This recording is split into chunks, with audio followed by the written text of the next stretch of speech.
Модата во Тетово низ времето. На оваа тема Унијата на жени од Општинскиот комитет на ВМРО ДПМН од Тетово организираше изложба во Центарот за култура.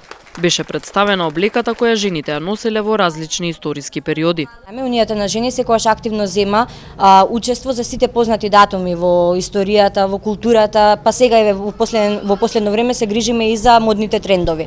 Така да на оваа манифестација ќе присуствуваат две наши млади стилистки кои што ќе земат свој резиме во однос на минатиот век, тоест 20-тиот век и овие нови трендови што се појавуваат во модата во Македонија.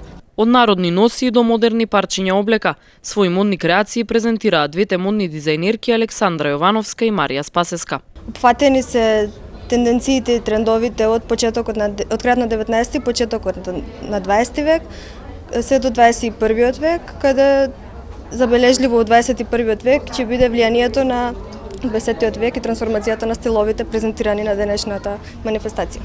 Имам изработено илустрации од историски до современи и дел од облеката инспирирано од античка Македонија, односно Александар Македонски. Јас ја представам современата уметност, значи современиот дизајн во однос на историјата. Значи почнуваме од историските, како што може да видите, носи и најразлични детали од периодот на 19-20 век, па се до современиот дизајн. Изложбата е дел од одбележувањето на Светскиот ден на модата.